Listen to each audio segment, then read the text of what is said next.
Because my giblets are freaking cold. It was about 4 or 5 o'clock at night. Last minute, Dad just got off work, decided to go out, left everything at home, left our bags, left our knives, left our flashlights, everything. Only thing I grabbed was my bow. Been out there hundreds of times. Heard the elk in the distance.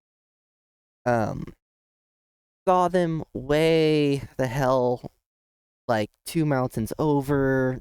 Never could get on them. We're just planning on going this clear cut and just sitting until it just got dusk, then go home. All right. Welcome to the Road Hunter Podcast. Take two. Take two. Because the first round didn't have really good sound. Nope. And that's kind of a bummer. We are on location here on this beautiful clear cut. It's pretty cool. See this part right here that's in the shade? This is causing Eli's man parts to try to get warm. Disappear. They might be gone at this point. There's a pretty good chance he's not going to see them for a really long time. Until July. Yes, exactly. So, we did see a deer earlier, way over there. I still cannot find it. By now, though, any deer in this clear cut? Gone. They're gone. They're gone. They gone. Well, welcome to the Road Hunter Podcast, Brayden. Thank you. Glad to be here. We're going to hear your story today. Okay, let's do it. Let's do the story. All right. So we are wanting to do more of these style of podcasts where we just bring on random people. Random Brayden. This is my third. Yeah. This is number 3. I'm not quite random. That's true. Possibly 4, depending if the turkey video is going to come out before this. True. He's our camera guy right now. I enjoy being the camera guy. I like it. So welcome, Brayden, camera guy. Hi. And we're going to chat a little bit about Brayden's hunting experience. And lovely. We're going to hear a story from Brayden about when he failed in the outdoors. Which time? So Brayden, tell us a little bit about your hunting backstory. Like, when did you start hunting? I started hunting Thanksgiving Day when I was about 11 or 12. We went out elk hunting, one of our buddies. Didn't see nothing, just walking around the woods. Freezing cold, snow on the ground. So a lot like right now today, except minus the snow. No snow. Yeah. But yeah, it was so cold. Yeah. But it was fun. I enjoyed it. Just walked around logging roads. I think my origin story of hunting was like that. A lot of driving. Nice. Not a lot of harvesting. Yeah. I mean, everybody has to do that at the beginning. Exactly. You can't get good until you screw up on. Oh, yeah. And when you do it for 30 years, you get some practice at it. Exactly. See, I'm starting to get there. This thing, I didn't get my first deer until, Eli, you were 12-ish or 11? Oh, I'm doing better. No, because I wasn't allowed to go with. Oh, yeah, that's right. Yeah, because Richard was there. Yeah. So a long time. I think I was in my 30s when I got my first deer. Then I'm doing better Yeah. if you count my avalanche. Yeah, that's right. Oh, that's right. Well, we're going to get there. Okay. What's your preferred way to hunt? There's a bear. See the tree line? See the black dot? That thing's moving around over there. What black dot? There's a. It's next to the 1,000 tree line. It shadows. looks like it's a bear. It moved down a little bit and then it came back up. How do you see These are the this? moments when we forget our binos, and it would be really cool. Yeah. To have them, to know if that bear is going to cross this little ravine and come say hi. Later on. So, Interviewed Eli, by you black keep an bear. eye on that bear and make sure it's not going to come over here Yeah. and eat poor Brayden. So, Brayden, what is your preferred way to hunt? Well, if you don't count the avalanche, then So, that's a Chevy Avalanche, folks. That yeah, is a Chevy truck. Avalanche. Okay, I'm sorry. That is an almost truck because it was a two-wheel drive. Which is stupid. Why do they call it an avalanche if they do not put a 4-wheel drive on it? At least the one I didn't. At least the one I had was not 4-wheel. Says everyone that didn't buy the four-wheel drive. I bought mine new to me. Anyway, so first deer with an Avalanche, Chevy Avalanche. Driving to the Polk County Fairgrounds. Somehow, deer ran across the road. Missed the oncoming traffic. I just smoked it. And my mom's like, it's okay, it's okay, it's okay, it's okay, it's okay. Everything's okay, everyone's okay. And I'm like, I don't care about the deer. I'm pissed about my truck. And it was funny. Sheriffs came over, and it was interesting. I did dent the crap out of my front end and destroy my light, so I had to get all new that. Rocking around with duct tape lights for a while. Perfect. It's always good. Oh yeah. So outside of your Chevy Avalanche, I know you do a little bow Mm-hmm. and a little bit of rifle, but what's your preference for hunting equipment to harvest an animal? Rock thrower, slingshot dude, what's up? Slingshot all the way. No, probably my dad's 270 is probably my favorite. It's a fun gun to shoot for ammo than the 30-06 for sure. Yeah, and whatever grain bullet y'all tell me to use, just buy Mart specials, Yeah. hunting grain. Little Remington action, Oh yeah. cheap as cheap round, just get it done. Yeah. Nice. I started with my dad's 270. Did you? Oh, that's cool. I'm a fan of a dad's 270. It seems like dad's first rifle, right? Mm-hmm. It's fun. I enjoy shooting that gun. It's really just the recoil's nice. I love it. All right. What's been your favorite pursuit? So, are you a bird guy? Are you an animal, deer, elk, or a fisherman? Like, what's on the docket for Brayden? What does Brayden like to get out in the outdoors? I would love to start duck hunting, pheasant hunting. That's what I really want to get into. Hoping to sneak on to you guys letting me tag along with you guys. Yeah. When you guys start doing that, but at the moment, I really like elk hunting. I want to get a giant bull elk. That's my goal. Is it going to happen? I don't know, but that's what I would like. I would love to get an elk. It's gonna happen. I mean, if Eli can get out there and find, get Brayden on a bull at like 9 a.m. on a Tuesday and just like chalk that on the calendar, he'll probably make it happen. That'll be nice. Make that happen. Schedule it, put it on the calendar. At this Brayden clear gets cut, his at bull this on time, this day.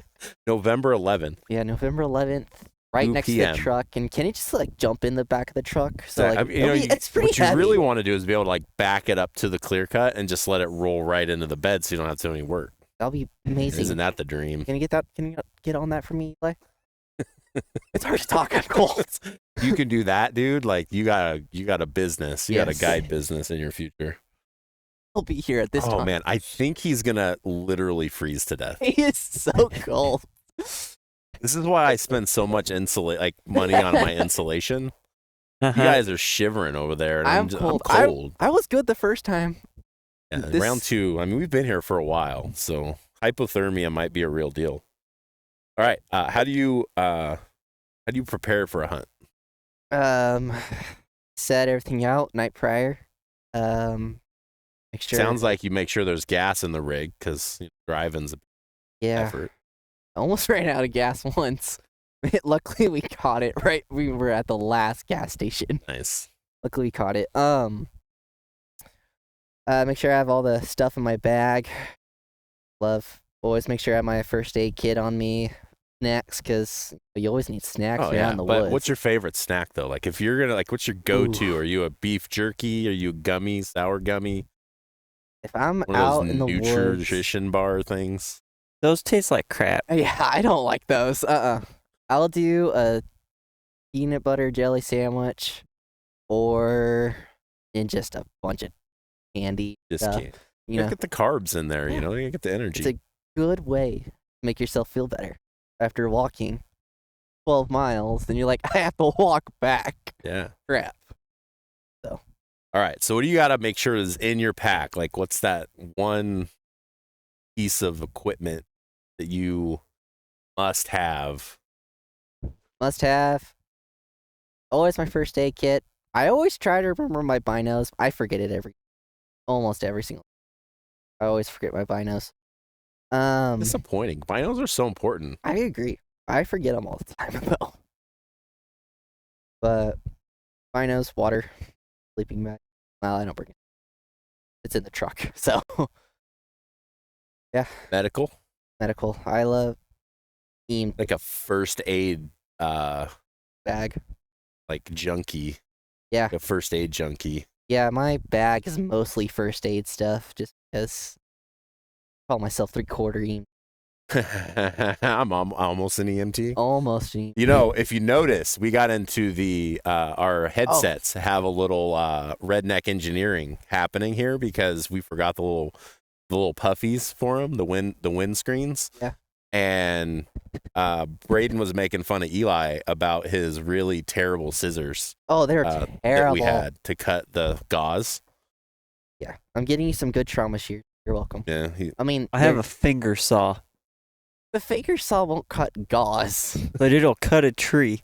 Yeah, but not when the tree lands on your leg and your bone's sticking out.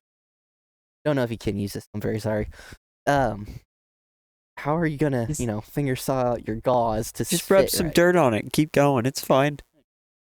This is why I'm here at the first aid equipment. yeah. Gangrene's not bad.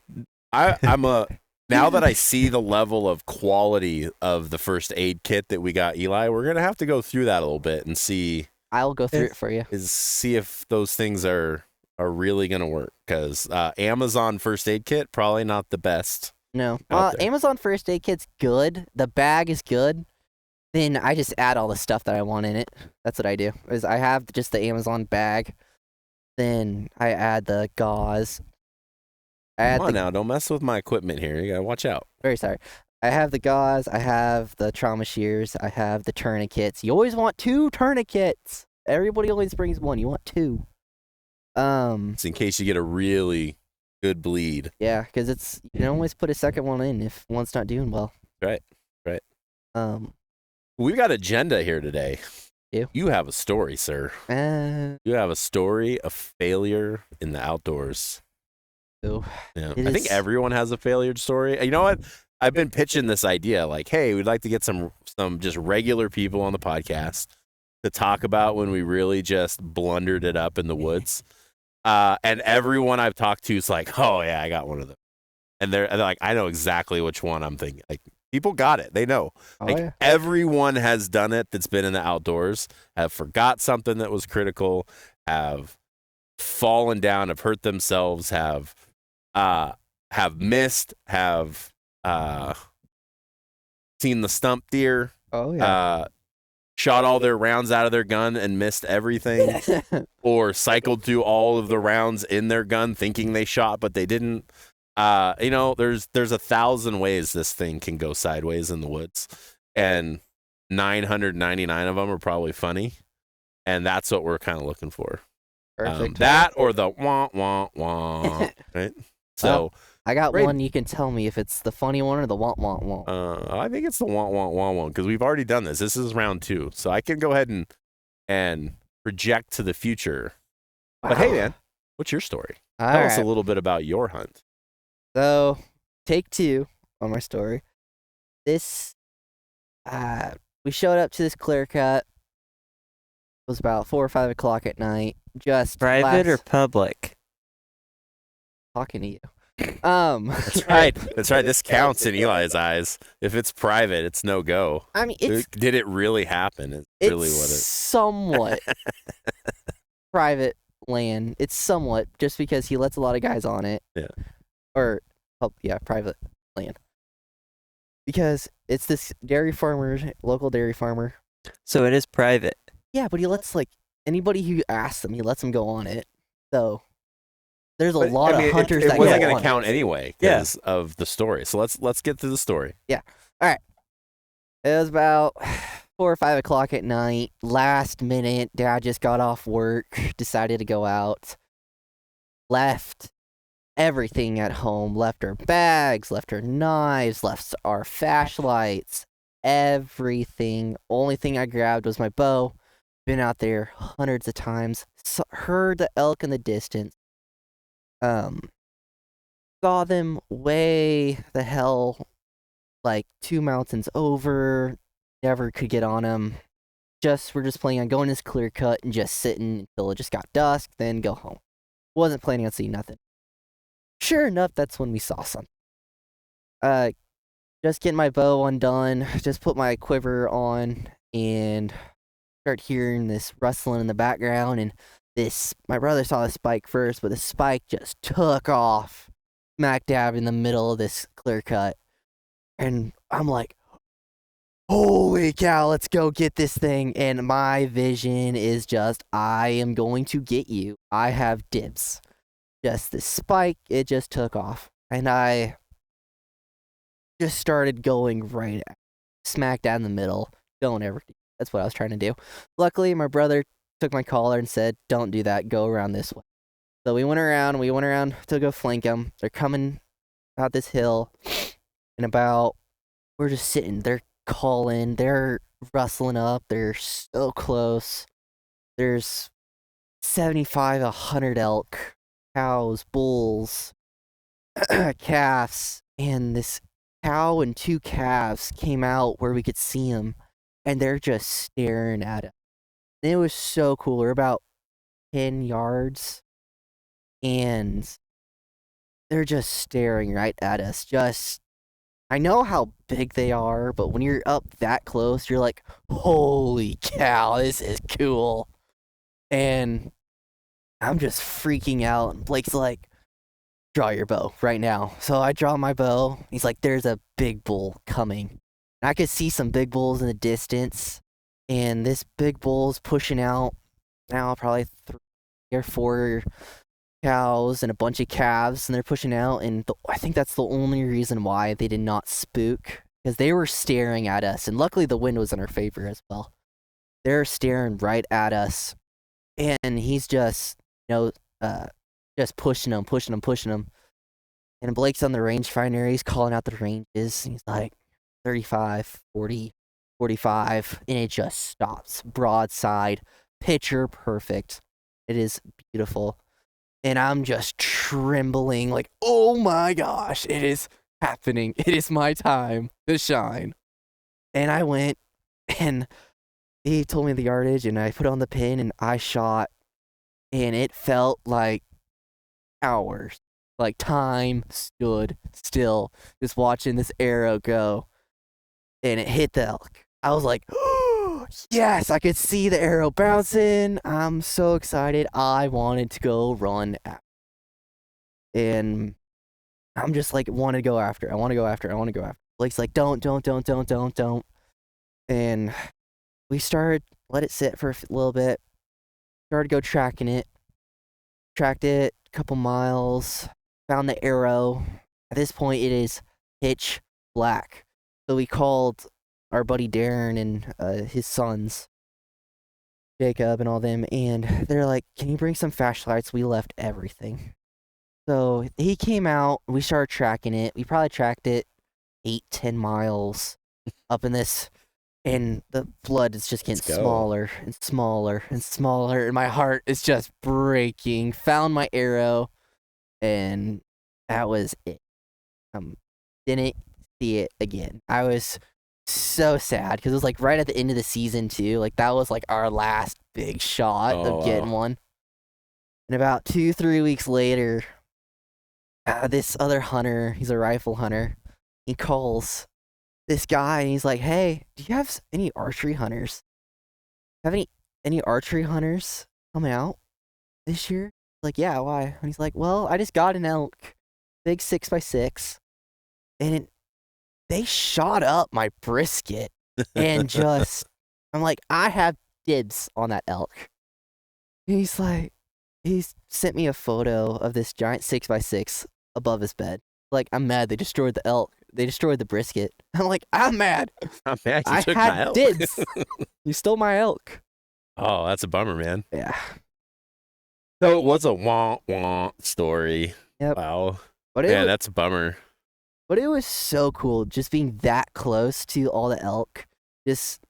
I have never been that close, and I'll probably never be that close again until they're, dead. But just that live, just the cows and calves and bulls just screaming all around us. It was something I'll never forget in my entire life. Definitely my favorite time out in the woods, even though I didn't get to bring home the elk. It was still so cool. Yeah, I think we've had a lot of those experiences, right, Eli? We've been out, missed. Yep. More than once. But the experience of being there was fun. It was you're kind of mad at yourself for not not executing well, but then it's like, wow, at least I had the opportunity. Yeah. And at least I didn't injure it, or like, because the ones that I've done, I clearly missed. Like 5 feet. forgot to dial once, Oops. missed low, didn't wait, wasn't patient, missed. I mean, I was trying to like neck shoot this deer, and I missed right. I just pulled the trigger, and I watched the splash against the Backdrop. dirt on the other side, and it was like, oh, bummer. So yeah, like missing is hard. Oh yeah, it hurts you. It sticks with you for a little bit. Oh yeah, and I think we talked a little bit about earlier on about the hunt, the animal that you do, and you're really wanting to get a big elk. And I know this is times 2, and you all didn't hear the first round, but we talked a little bit about like what's that animal that you really want. And Brayden's like, I just want to get onto a clear cut, just see this perfect bull elk broadside. Just get it. And it's like, well, it's a redemption story, right? Like, Yes, that's what I want. It's my dream. If that could happen, I could die in peace. yes. I just want the elk to be bigger than Blake's. You just got this nagging feeling. I think that's what hooks us all. Oh yeah, Yeah. it's a You drug. want to get back out in the woods and get redemption on that big one. Like we've been chasing this, we call him Goliath. I think everyone has a Goliath, right? We've been chasing Goliath for a minute, and probably 5 years now. This will be our 5th season that we're chasing him. So he's not going to be around for very much longer, just age-wise, because he was old when we started. So he's going to get taken out here soon. But still, Hopefully by like, you. had a shot on him, and I didn't dial, and I missed. And he's that one that's just like, oh, that could have got me out of the baby spike club. See, there's that patient story that I was saying that first round. Sorry? That was that patient story. Yeah. You gotta calm down, take Calm a down. breath. I don't get buck fever necessarily. Like I don't get all like. I did on that I can't one. shake. I don't shake and whatever. I forget things, like my checklist of all the things that I have to do, and sometimes you forget to take it off safety. Sometimes you forget to hold the gun, and you're holding your binoculars when you see this big 4x5 walk out of the woods, and you're thinking like, why don't I have my gun in my hand? I knew he was going to be here, right? Oh gee. Done that more than once. Right. No, that one was once. Right. And we never did see him again. And he was big. Elk or deer? Deer. Big deer. Anyway. That was We did fun. a couple other times. Well, out of your failures, we learn a lot, get lessons from them. What is your lesson for other hunters based on? Don't forget your binos. Yeah, that's Always a big don't one. forget your binos. Always have an emergency granola bar. Never know when you're gonna be. And just stay calm. Just don't be the guy that runs and smacked out, wants to go chase after that one spike that's running across the field. Oh, yeah. Don't get tunnel vision. Just take a breath. Go after him. Smart plan. Don't whiff your shot. Don't whiff the shot. Practice, right? I think the interesting thing about having the nerves and running after, I think it's a natural instinct. I shot something. I want to go see it. Yes. But you really got to let them like expire before you run. And similarly, we were hunting in Eastern Oregon, and we had a shot on a cow elk, and one of our buddies had already shot it, and it was working its way down this ridge, and it had stopped, and it was kind of like standing there, and I was like, okay, I'll get a follow-up shot. And I sent the follow-up shot in, like right in behind the shoulder. It was solid, right? Watched it walk about 100 feet, and she bedded, and it was like, cool. And one of the guys we were with, brand new to hunting, like I don't think he'd ever shot a hunting rifle before that day that we tested out. Are we on target kind of thing? And he just bombs off the hill before we could be like, no, wait. And he's just full on at a run, and it bumped that cow over into another property that we didn't have permission to be on, and they wouldn't give us permission to be on it. It was a whole ordeal. But yeah, it was devastating, right? That excitement can lead to blunders that you will regret later. Well, I'm sure that guy Probably feels bad for that one for the rest of his day. Oh yeah, we razzed him really, really bad over it. Like he probably still feels the pain from that screw up. Think about that one. It still hurts. It hurts a little bit. It's me right in the feels. It's me right in the feelers. All right. Well, thanks, Brayden. Oh yeah. We like to learn from our mistakes. We don't learn from our mistakes. We continue making the same ones, but others could learn from our mistakes. Eli, talk to us about coffee. All right. So, the coffee is up on failedoutdoors.com. You can also watch the podcast episodes on failedoutdoors.com. We're also on Spotify and I think it goes. You're on You Spotify now? you could get us on iTunes. iTunes. I don't think I've submitted a Spotify. I'll check that. But Yeah, coming Spotify. soon to a Spotify near you. But we have 3 blends so far. We have the Lost Hiker, the Road Hunter, and Zero Dark 30. The Lost Hiker is the Ethiopian and Peru blend. The Road Hunter is the Peru, and the Zero Dark 30 is a dark roast of the Ethiopian. All delicious and great. And currently, we cannot ship outside of the state of Oregon. So if you're inside of the state of Oregon, we can totally ship to you. So go ahead and order some coffee. It's delicious. It is so good. Had some this morning. Definitely some of the best coffee I've ever had. Highly recommend it. It's like my daily routine. Yes. I will Just get an definitely be IV of buying it, it from you guys. Pop it right in the vein. It's good. Really good. Everyone we've had try it says it's good. It's just really good flavored coffee. Like you can actually taste the nuances of like the farms in which it was grown. It's just awesome. Yeah. Awesome coffee. I can drink it black. I can't drink many coffees like Oh, it's full so on black. smooth I can too, drink right? it that one black and oh good. We're gonna do a couple of videos here on like actually roasting it because That'll be cool. it is a small batch roast. Like Eli sets it all up and roasts it and bags it, and so it's not like you're not getting them. We're not bulk ordering it from the Starbucks of the world and repackaging it for you. We're actually roasting it on site and sending it out, and people really. All right, everybody. We're gonna stop freezing because it is very cold Yes. here. And thanks for joining. Thanks for watching. For And we'll having me. see you in the next episode. Yep.